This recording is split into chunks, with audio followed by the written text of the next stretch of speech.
여호수아기 4장. 돌 12개로 기념비를 세우다. 온 결회가 요르단을 다 건너자 주님께서 여호수아에게 말씀하셨다. 백성 가운데에서 지파마다 한 사람씩 12사람을 뽑아라. 그리고 그들에게 저기 요르단강 한복판 사제들이 발을 움직이지 않고 서 있던 곳에서 돌 12개를 메고 건너와 너희가 오늘 밤 묵을 곳에 놓아라 하고 명령하여라. 그래서 여호수아는 이스라엘 자손들 가운데에서 지파마다 한 사람씩 뽑아두었던 12사람을 불러 그들에게 말하였다. 주 너희 하느님의 궤 앞을 지나 요르단강 한복판으로 들어가서 이스라엘 자손들의 지파 수대로 저마다 돌을 한 개씩 어깨에 메고 오너라. 그리하여 그것들이 너희 가운데에서 표징이 되게 하여라. 뒷날 자손들이 너희에게 이 돌들이 무엇을 뜻하느냐고 물으면 너희는 그들에게 이렇게 대답해야 한다. 요르단 강물이 주님의 계약궤 앞에서 끊어졌다. 궤가 요르단을 건널 때에 요르단 강물이 끊어진 것이다. 그래서 이 돌들은 이스라엘 자손들에게 영원한 기념비가 되었다. 이스라엘 자손들은 여호수아가 명령한 대로 하였다. 그들은 주님께서 여호수아에게 이르신 대로 이스라엘 자손들의 지파 수대로 요르단강 한복판에서 돌 12개를 메고 나와 그들이 하룻밤을 묵을 곳까지 가져다가 그곳에 내려놓았다. 여호수아는 요르단강 한복판 계약궤를 맨 사제들의 발이 서 있던 곳에 돌 12개를 세워놓았다. 그것들은 오늘날까지 거기에 있다. 백성에게 일러주라고 주님께서 여호수아에게 명령하신 모든 일이 모세가 여호수아에게 명령한 그대로 다 이루어지기까지 궤를 맨 사제들은 요르단강 한복판에 서 있었다. 그리고 백성은 서둘러 강을 건넜다. 온 백성이 강을 다 건너자 주님의 궤와 사제들이 백성이 보는 앞에서 건넜다. 르우벤의 자손들과 가드의 자손들과 므낫세 반쪽 지파가 모세가 그들에게 이른 대로 무장을 하고 이스라엘 자손들 앞에 서서 건넜다. 무장을 갖춘 그들 약 4만 명은 주님 앞을 지나 예리코 벌판으로 싸우러 나갔다. 그날 주님께서는 온 이스라엘이 보는 앞에서 여호수아를 높여주셨다. 그리하여 그들은 모세가 살아있는 동안 내내 그를 경외하였듯이 여호수아도 경외하게 되었다. 주님께서 여호수아에게 말씀하셨다. 증언 궤를 맨 사제들이 요르단에서 올라오라고 명령하여라. 그래서 여호수아가 사제들에게 요르단에서 올라오너라 하고 명령하였다. 주님의 계약궤를 맨 사제들이 요르단 강 한복판에 올라올 때 그 사제들의 발바닥이 마른 땅에 닿자마자 요르단 강물이 제자리로 돌아가서 전처럼 강 언덕에 넘쳤다. 첫째 달 초열흘날 백성은 요르단에서 올라와 예리코 동쪽 변두리에 있는 길갈에 진을 쳤다. 여호수아는 사람들이 요르단에서 가져온 돌 12개를 길갈에 세우고 이스라엘 자손들에게 말하였다. 뒷날 너희 자손들이 아버지에게 이 돌들은 무엇을 뜻합니까? 하고 물으면 너희는 자손들에게 이렇게 알려주어라. 이스라엘이 이 요르단을 마른 땅으로 건넜다. 그것은 주 너희 하나님께서 우리가 갈대 바다를 다 건널 때까지 우리 앞에서 그 바다를 마르게 하신 것처럼 주 너희 하나님께서 우리가 요르단을 다 건널 때까지 그 말을 마르게 하셨기 때문이다. 그리하여 온 땅의 백성에게 주님의 손이 얼마나 강한지 알게 하시고 또 너희가 주 너희 하느님을 늘 경외하게 하시려는 것이었다. 여호수아기 5장. 이스라엘 자손들이 요르단을 다 건널 때까지 주님께서 그들 앞에서 그 물을 마르게 하셨다는 소식을 듣고 요르단 건너편 서쪽에 있는 아모리족의 모든 임금과 바닷가에 있는 가나안족의 모든 임금의 마음이 녹아내렸다. 그들은 이스라엘 자손들 앞에서 용기가 나지 않았다. 이스라엘 백성이 길갈에서 할례를 받다. 그때 주님께서 여호수아에게 말씀하셨다. 돌칼을 만들어 이스라엘 자손들에게 다시 두 번째로 할례를 베풀어라. 그래서 여호수아는 돌칼을 만들어 아랄롯 언덕에서 이스라엘 자손들에게 할례를 베풀었다. 여호수아가 할례를 베푼 까닭은 이러하다.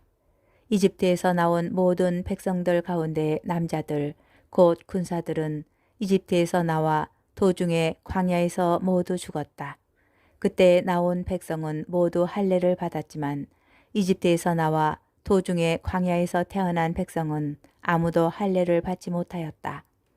이집트에서 나온 이 온 결의 가운데에서 군사들이 주님의 말씀을 듣지 않은 탓으로 다 죽을 때까지 이스라엘 자손들은 40년 동안 광야를 걸었다. 주님께서는 젖과 꿀이 흐르는 땅, 곧 우리에게 주시기로 조상들에게 맹세하신 땅을 그들이 보지 못하리라고 맹세하셨던 것이다. 주님께서는 그들 대신에 그들의 자손들을 일으켜 주셨는데 바로 그 자손들이 여호수아가 할례를 베푼 것이다. 그 자손들이 이렇게 할례 받지 못한 자로 남아 있었던 것은 도중에 할례를 받을 기회가 없었기 때문이다. 할례를 다 받고 나서 아물 때까지 온 결회가 진영한 자기 자리에 머물렀다. 주님께서 여호수아에게 말씀하셨다. 내가 오늘 너희에게서 이집트의 수치를 지워버렸다. 그래서 그곳의 이름을 오늘날까지 길갈이라고 한다. 가나안에서 첫 파스카 축제를 지내다. 이스라엘 자손들은 길갈에 진을 치고 그달 19날 저녁에 예리코 벌판에서 파스카 축제를 지냈다. 파스카 축제 다음 날 그들은 그 땅의 소출을 먹었다. 바로 그날에 그들은 누룩 없는 빵과 볶은 밀을 먹은 것이다. 그들이 그 땅의 소출을 먹은 다음 날 만나가 멎었다. 그리고 더 이상은 이스라엘 자손들에게 만나가 내리지 않았다. 그들은 그 해에 가나안 땅에서 난 것을 먹었다. 주님 군대의 장수가 나타나다. 여호수아가 예리코 가까이 있을 때 눈을 들어보니 어떤 사람이 손에 칼을 빼들고 자기 앞에 서 있었다. 여호수아가 그에게 다가가 물었다. 너는 우리 편이냐 적의 편이냐? 그가 대답하였다. 아니다. 나는 지금 주님 군대의 장수로서 왔다. 그러자 여호수아가 얼굴을 땅에 대고 엎드려 절하며 그에게 물었다. 날이 이 종에게 무슨 분부를 내리시렵니까? 주님 군대의 장수가 여호수아에게 말하였다. 내가 서 있는 자리는 거룩한 곳이니 내 발에서 신을 벗어라. 여호수아는 그대로 하였다. 여호수아기 6장. 예리코를 점령하다.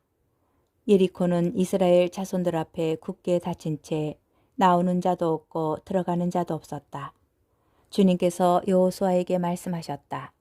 보아라, 내가 예리코와 그 인군과 힘센 용사들을 내 손에 넘겨주었다. 너희 군사들은 모두 저 성읍 둘레를 하루에 한 번 돌아라. 그렇게 엿새 동안 하는데 사제 7명이 저마다 순양 뿔나팔을 하나씩 들고 궤 앞에 서라. 이튿날에는 사제들이 뿔나팔을 부는 가운데 저 성읍을 7번 돌아라. 순양 뿔 소리가 길게 울려 그 나팔 소리를 듣게 되거든 온 백성은 큰 함성을 질러라. 그러면 성벽이 무너져 내릴 것이다. 그때의 백성은 저마다 곧장 앞으로 올라가거라. 누은의 아들 여호수아는 사제들을 불러 말하였다. 기약궤를 메어라. 그리고 사제 7명은 저마다 순양뿔 나팔을 하나씩 들고 주님의 궤 앞에 서라. 그는 이어서 백성에게 말하였다. 앞으로 나아가서 성읍을 돌아라. 무장을 갖춘 이들은 주님의 궤 앞에 서서 나아가라.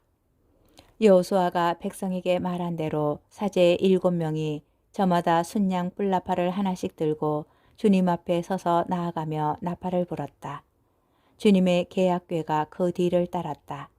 그리고 무장을 갖춘 이들이 뿔나팔을 부는 사제들 앞에 서서 걸어가고 후위대가 궤 뒤를 따라가는데 뿔나팔 소리는 계속 울려 퍼졌다. 여호수아가 또 백성에게 명령하였다. 함성을 지르지 마라. 너희 소리가 들리지 않게 하여라. 한마디도 입 밖에 내지 마라. 내가 함성을 지르라고 하거든 그때에 함성을 질러라. 이렇게 그는 주님의 교회가 성읍 둘레를 한번 돌게 하였다. 백성은 그렇게 한 다음 진영으로 돌아가 그 밤을 진영에서 지냈다. 여호수아는 아침 일찍 일어났다. 사제들도 주님의 궤를 메었다. 순양 뿔나팔을 하나씩 든 사제 7명이 주님의 궤 앞에 서서 가며 줄곧 나팔을 불었다. 그리고 무장을 갖춘 이들이 그들 앞에 서서 걸어가고 후위대가 주님의 궤 뒤를 따라가는데 뿔나팔 소리는 계속 울려 퍼졌다. 그들은 이튿날에도 성읍을 한번 돌고 나서 진영으로 돌아갔다. 그들은 엿새 동안 그렇게 하였다. 이튿날이 되었다. 동이 틀 무렵에 그들은 일찍 일어나 같은 방식으로 성읍을 7번 돌았다. 이날만 성읍을 7번 돈 것이다. 7번째가 되어 사제들이 뿔나팔을 불자 여호수아가 백성에게 말하였다. 함성을 질러라. 주님께서 저 성읍을 너희에게 넘겨주셨다. 성읍과 그 안에 있는 모든 것은 주님을 위한 완전 봉헌물이다. 다만 창녀 라합과 그 여자와 함께 집에 있는 사람은 모두 살려주어라. 그 여자는 우리가 보낸 심부름꾼들을 숨겨주었다. 너희는 완전 봉헌물에 손을 대지 않도록 단단히 조심하여라. 탐을 내어 완전 봉헌물을 차지해서 이스라엘 진영까지 완전 봉헌물로 만들어 불행에 빠지는 일이 없게 하여라.